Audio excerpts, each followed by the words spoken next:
Hey, Link, welcome to the show. Good to see you. Congrats on the success of your show, by the way. That's amazing. I'm kind of jealous, to be honest with you. You crushed it out of the gate. I'm like, hey, I worked my butt off for like a year and a half, and then Link Lauren just launches us, and it's like, hey, huge success in one day. Well, thank you for having me, Sean, and thank you for coming on my last episode. Everybody loved you. Everyone in the comments, they were saying, why is Sean Spicer not a stand-up comedian? You're hilarious. Well, my wife says that all the time, and then says, shut up, do your chores. Like, speaking of stand-up comedians, Kamala Harris, she did this video with youth voters the other day, and there's days in which I'm like, can you not do better? She phones it in. Literally, there's this youth summit, and they tee it up like she's going to give this thing, and it's a 2-minute taped thing, and I'm like, I'm becoming increasingly of the view. I know everyone keeps saying, is she going to run for governor or president? I don't know that she runs for either, because I don't see anything redeeming about anything politically that she has to offer. Well, I was thinking about this morning because I knew I was coming on your show. And I think with Kamala Harris, let's say for argument's sake, she wakes up tomorrow and she's the most gifted, skilled politician, right? She doesn't talk like a drunken sailor on a 2-week bender. She can form coherent sentences. She has some policies. I still think moving into the 2028 election, something we don't talk about enough, the stain of the Biden cover-up is going to be pushed onto Kamala, probably from the other Democratic primary candidates. Like someone like Bashir, Buttigieg, and others, they might really be coming at Kamala because she was the VP. She was supposed to be the person closest to him, the last person in the room with him. She stood by him. She defended him. Even when she ran, she was asked on The View, what would you have done differently? And she said, not a thing comes to mind, Sunny Hostin. I think she is going to really be blamed for the Biden cover-up moving into the next election. So she could have the best policies on earth, which she doesn't. She has horrible policies that are unpopular. But I think this Biden cover-up is going to be a big question of her honesty and if the American people can trust her. So you think that like a guy like Bashir or Newsom would turn it on her and say, look, you want to talk about this Biden stuff. Why didn't you say anything? You saw it every day.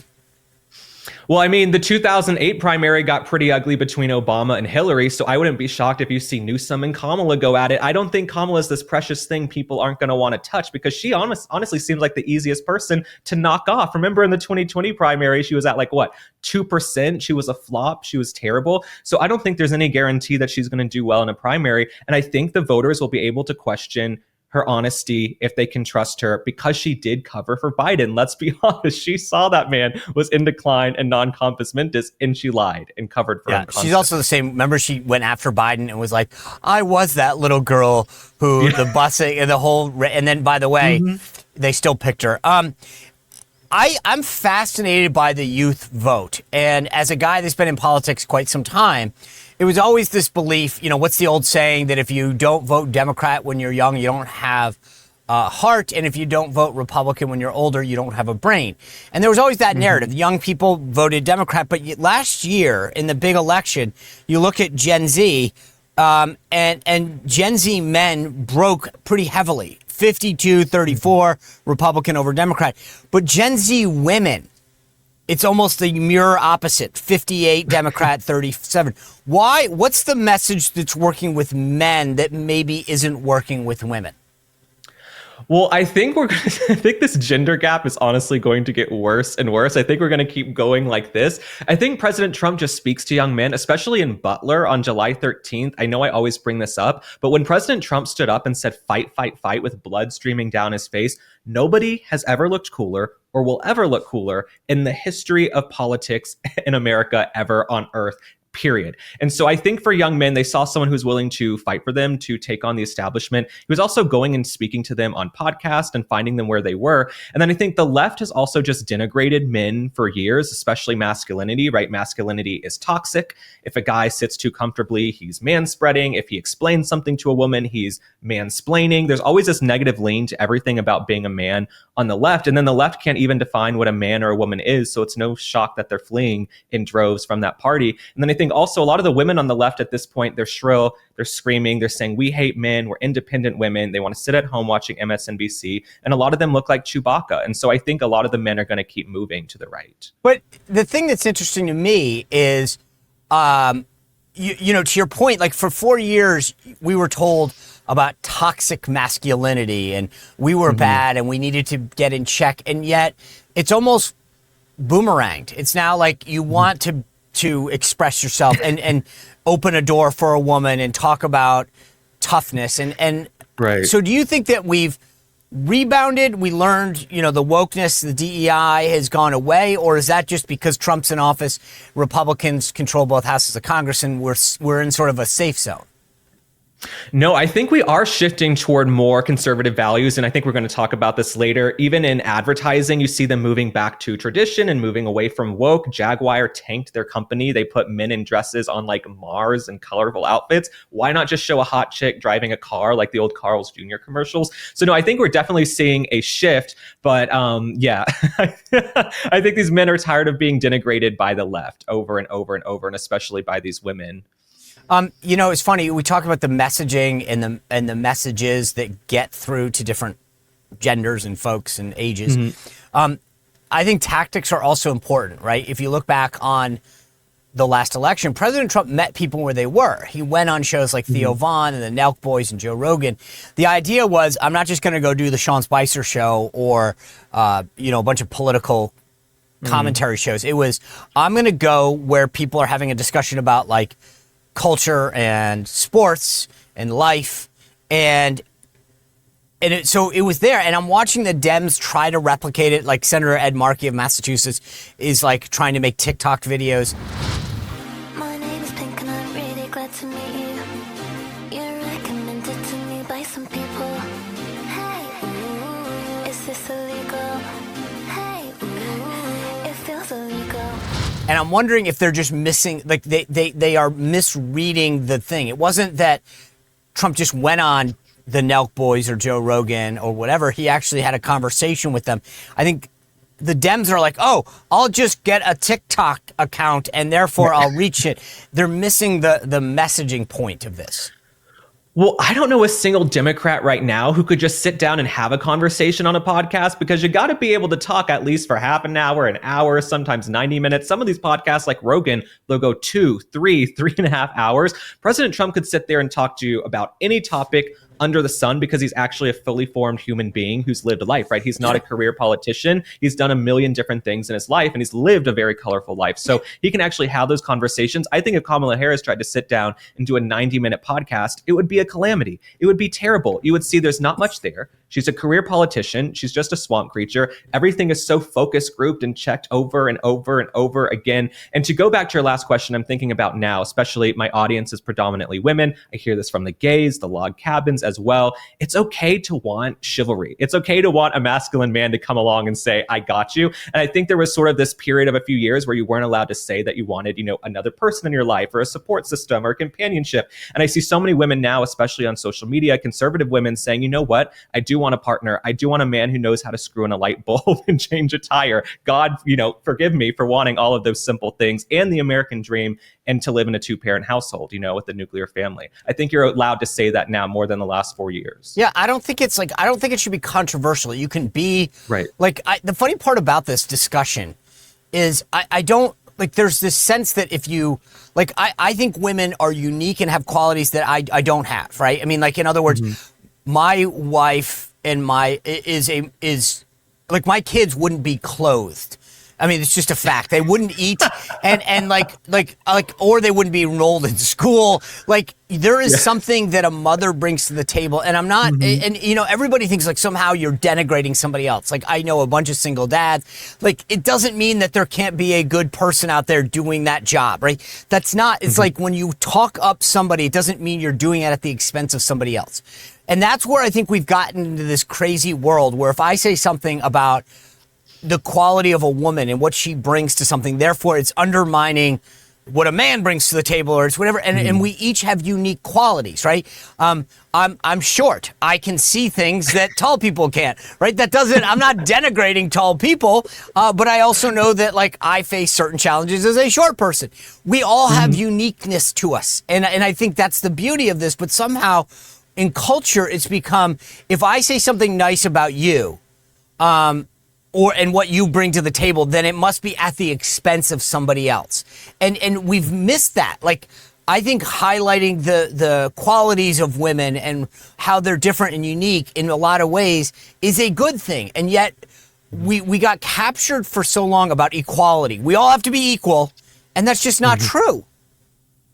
100%. I also hear from a ton of guys now, and there's this big article in the New York Post. People were talking about a lot of guys, because of the Me Too movement and getting canceled for so many years, they go out to a bar. They're scared to go up and talk to these girls because they've had experiences. They go up and say, hey, where are you from? What are you doing around here? The girl's like, get away from me, you creep. I'm out with my friends. I'm independent. And it's these guys at this point are like, you know what, uncle, we're tired of being beaten down by these liberal, shrill women. And I will say there are a ton of spaces now in Washington, D.C., especially where I feel like conservatives can come together. Like the energy is so hot and fun, and it's a little bit feral. Like I think now conservatives are having an easier time finding each other and saying, you know what, I actually think we have the same ideology, and let's get together and try this. Okay. So I'm excited about the future. All right, this is perfect, because I had a discussion the other day with somebody, and I want to run this by you now. During Trump's first term, it was all about the policies. Okay, here's what I want to get. He focused on tax cuts, whatever. But he left culture off the table. Okay, so when it came to something as simple as the Kennedy Center honors and the Kennedy Center, Trump said, I'm just not going to go, right? Because they were like, we're going to protest. And he said, fine, you guys have your Kennedy Center honors. We're not going to do the White House reception. Like, basically, I'll just yield that ground. I'll cede it. You guys go do your culture thing. I'm going to focus on policy. And I would argue that was a mass. Now, again, don't get me wrong. Like, we had plenty on our plate, and we were being attacked about Russia every day and blah, blah, blah. But what he has done separately and differently this time is that culture, going after Harvard and Columbia and higher education, watching going after these media entities and going after them hard. And you look at the deal with Paramount, which is to say, CBS, yeah, you want your deal. You got to get rid of DEI. You got to admit that you're going to be fair. Okay. And then you look at the Kennedy Center. And what did he do? He didn't say, I'm going to yield it anymore. He said, screw that. I'm appointing Rick Grinnell. I'm naming myself the chairman of the board. And we're going to have good content here. And it's going to sell out. And we're going to show that you can do it better. Right? We're in, to your point about going out, is that we have made a culture fight. We're going to take this on. And we're not just going to cede the ground anymore. We're going to go, boom, we got the policy and we're coming after the culture. And that's different because now I got the chest pumped up. I'm going to go out there and I'm going to fight the culture war as much as I fought the policy war, which I love. Well, I think Republicans are winning the culture war. Like, it's never been hotter to be conservative right now. It's actually uncool to be like a diehard establishment liberal at this point. It's like the worst thing you can be is like a Democrat, a liberal establishment person, stumping for Kamala and all of these folks. I think it's never been cooler to be a Republican. And I'm glad that we're fighting the culture war because we're winning. We look at men and women's sports, right? We were told this is just a cultural issue. It's not going to galvanize people in the election. Turns out it really drove people to the polls. And I remember that ad that they were running in swing states about how Kamala Harris supported taxpayer-funded surgeries for inmates. And we were reliably told that's not going to sway the election. That pissed a lot of people off. They're like, you know what? I'm trying to put food on the table. We're fighting Biden's inflation. We've gone through COVID. And you want me to pay for some trans person in prison to get a sex change operation? Hell no. And so I'm glad we're going out and fighting the culture war in ways big and small. And when it comes to the Kennedy Center and the arts, not to be so deep and namaste, I feel like the arts bring people together, right? Everybody can come together under a roof and watch Les Mis or Cats the musical, the Betty Buckley version if President Trump is watching. But yeah, no, I'm glad we're fighting the culture war. And I also hear they might be renaming the Opera House to the First Lady Melania Trump Opera House, which I love, okay? Because First Lady Melania Trump, I'm probably her number one supporter. I think she's been so unfairly maligned. She gets nothing but negative press from the mainstream media. And what has she done? Michelle Obama gets put on the cover of Vogue 3 times. She looks terrible. Jill Biden looks like a geriatric hooker, and she's on the cover of Vogue 3 times as well. And so why can't Melania Trump get something, right? She'll have been first lady for 8 years. Let's name some things after Melania. Okay. Is that too much to ask for? No, not at all. All right. Here's a culture issue that sort of I didn't get. And I need your take on this because I didn't see it. I didn't get it. And I'm like, this is kind of, we talked about how we were winning the culture war. And there's this actress, her name is Sydney Sweeney. She's doing an ad, a jeans ad. So you talk about throwback to old school. Like this is, like females doing jeans ads. Shields, right. Yeah. Okay. So she does it for a company called American Eagle. And it got a lot of attention, and she talks about the tagline is Sydney Sweeney has good genes. Okay, play on maybe genes with a G, like she's got good genes, and then she's got good genes with a J, which is American. Okay, which I thought was kind of cute. And then I start hearing about this blowback, and literally it says it has racial undertones, and I'm like, whoa. Racial undertones is a jeans ad, and the tagline is she's got good genes. Cute play on words. And sure enough, I'm like, I have to figure this one out. Salon comes out and it says the term, listen to this, the term great genes was historically used to celebrate whiteness, thinness, and attractiveness. What? I mean, somebody walks up to someone and goes, you got great genes, whether it's a G or a J. I'm thinking that's a compliment. And now apparently, no. Au contraire, mon frere. Right. You've just called someone historically white or thin, or I dare say this, attractive. No, 100%. I think what we're seeing with the Sydney Sweeney thing is for years, right? Calvin Klein, all of these brands, they had like overweight, non-binary people, like women with beards who looked like circus clowns. You had the guy from Queer Eye who's now selling, products at Ulta, and women are upset about that. We're over it. Okay, we're moving away from woke. Can we have some hot chicks in ads, right? Sue us for wanting some hot, attractive people in ads, not people who view their bodies as like biological experiments, okay? So Sydney Sweeney, she's in this advertisement. She's selling jeans. It's a double entendre play on words. Good genes / good genes. And when I saw the reaction, I thought, you know what? Maybe we should talk to Secretary McMahon and shut down the Department of Education, because clearly the schools aren't teaching y'all anything because you look like idiots. And everybody who is upset with Sydney Sweeney, I think what it really is that she's triggering some insecurity in them, right? They're maybe unhappy with the way they look. They're not secure in themselves, because if you're that angry over a young woman collecting a check for a clothing brand, then you got to go look at yourself in the mirror, okay? And they tried this years ago with the Victoria's Secret fashion show. And as a gay man, I love the Victoria's Secret fashion show. I love the pomp, the circumstance, the music, the ridiculous outfits that come down the runway. They're like size quadruple zero. That show got canceled a few years ago during the whole woke mob. Now it's back, okay? We're allowed to say, you know what? We don't have to look like everybody in an advertisement. And I said this on my show yesterday, when I go into like a Nike store or something to buy like sneakers or gym shorts, everybody in the ads is like 6'5" and ripped and tall with like a 12-pack. Nobody looks like me in those ads, but I'm not offended because I'm not a little daisy, okay? I'm there to buy sneakers and gym shorts. So these women who get offended because they don't see themselves in every single ad, it's you guys who are insecure, in my opinion, Sean. I love that. I agree. I don't go in when I buy the shoes. I don't go, oh my God, I'm offended. I'm like, I want to be that guy too. I want to look like I'm cut. Exactly. I know I won't be, and the sneakers aren't going to help me, but I'm kind of like aspirational. Link, I got to ask you one last thing before I let you go, because over the weekend, I was listening to an interview that Charlie Kirk had done with Tucker Carlson, and then I asked EJ Antoni from the Heritage Foundation about this yesterday, about this phenomena with younger Americans. And you are one, so therefore I can ask you this. Charlie brought this up, this whole thing called buy now, pay later, right? This idea that young people are being told, buy whatever you want and pay later. So you go onto an app, and Charlie gave an example of a pizza, and instead of paying $20 for the pizza, you're told at the end of the purchase, we can break this up for you. So you can pay $5 now, $5 in a month. And what it is effectively doing is putting ownership out of reach for a lot of young Americans, because they're being told, just buy what you want now, pay later. But like things like, if you're living in a debt type of world, you'll never be able to afford a house or whatever, and we're going to have a generation. Is this something that you and your friends talk about, or is it true, or is this just more of an academic exercise?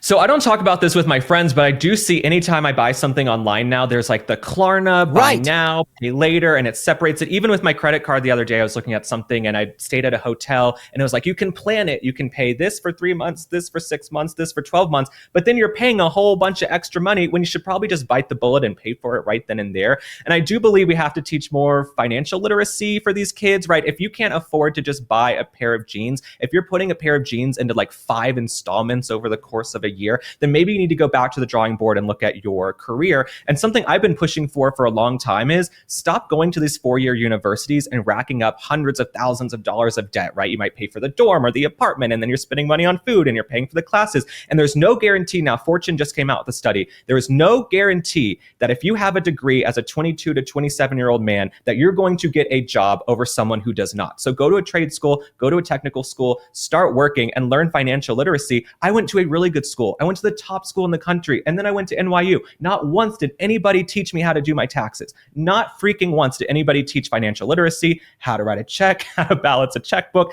none of that. Okay, I learned absolutely bupkis nothing. So for these young people, you can go online now and learn financial literacy. You can go on ChatGPT. But if you have to separate a pair of jeans or like a smoothie into 4 payments, that's a bigger issue. You need to look at yourself in the mirror and reassess that. Yeah, I get it. And that's what I think the problem is right now is that to put it in a pin on it in like 30 seconds, in your answer, I mean, getting back to Linda McMahon and the Department of Education, we need to do more on the education side in financial literacy than anything else. No, 100%. I think these kids are not taught financial literacy in school, and they're spending all this money on school. They're racking up all this debt, and there's no guarantee now, if you're a young person in America, that that degree is going to put you at the top of the list for a job. If you want to be an attorney, if you want to be a doctor, you want to be a plastic surgeon, of course, you need to go get a medical license and get a degree. But I think in the future, plumbers, electricians, carpenters, people who can actually build and do things with their hands, they're going to be taking home the big bucks. You know, a plumber in New York City is making really good money right now because a lot of young people and future generations don't know how to do jack for themselves, Sean. Agreed. Including myself sometimes. I know, but I know who to call. Link Lauren, his brand new show, Spot On with Link Lauren, is fantastic. By the way, he had the great honor of being the pool reporter in the White House pool the other day, which I think is super cool and awesome. I haven't even gotten to do that. So that's, you know. Well, seriously, Sean, like, I know people think I'm like Pollyanna sometimes, and I've been told I'm too excited about things. Seriously, could not be more grateful that I got to be the new media and travel to Texas. Like, could not be more grateful. I don't take it for granted, like some of the people who are there every day. And people are like, it's your First Amendment. You don't have to say you're grateful. No, I'm very grateful to be there, and it was an insane experience. Awesome, and it's well deserved. Thanks, congratulations on all your success. Appreciate you joining us. Thank you. You bet. Well, if you enjoyed this content, make sure to like this video, subscribe, and click the notification bell to get more.